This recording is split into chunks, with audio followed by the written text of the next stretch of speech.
అలాగే మనకు భగవద్గీతకి కూడా జయంతి చేస్తాం. అంటే ప్రపంచంలో ఇతర ఏ గ్రంథాలకి కూడా జయంతి చేసేటటువంటి సంప్రదాయం లేదు.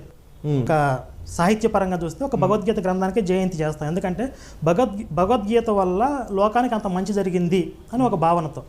ఇప్పుడు జీసస్కి పుట్టినరోజులు చేస్తున్నారు.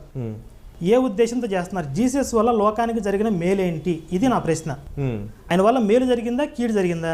ఓకే, కీడు ఎక్కువ జరిగింది అని చెప్పి నేను రుజువు చేయగలను. ప్రజెంట్ మనకి అనేక తార్కాణాలు కనపడుతున్నాయి. నేను ఒక్కటి అడుగుతున్నాను. ఇప్పుడు మీరు చెప్పిన లెక్క ప్రకారం మీరు మీ పరిశోధన ద్వారా మీకు అర్థమైన విషయాల ప్రకారం మీరు మాట్లాడుతున్నారు కావచ్చు. జీసస్ క్రైస్ట్ నిజంగా ఆయన వల్ల మంచి జరిగిందా, చెడు జరిగిందా, అది ఆ మతానికి సంబంధించిన వ్యక్తులు ప్రూవ్ చేసుకుంటారు, చెప్తారు. మీరు ఆ డిబేట్స్లో పాల్గొనవచ్చు. That is none of my business. ఎందుకంటే నేను వాళ్ళకి సంబంధించిన ఆ మత విశ్వాసాలకు సంబంధించిన అంశాలను మనం చూస్తాం. నేను అడిగేది ఏంటంటే, మిమ్మల్ని ఒకే ఒక ప్రశ్న అడుగుతున్నది ఏంటంటే, జీసస్ క్రైస్ట్ 25వ తేదీ డిసెంబర్ 25వ తేదీ పుట్టాడని నిరూపించుకోవాల్సిన అగత్యం వాళ్ళకి ఎందుకు?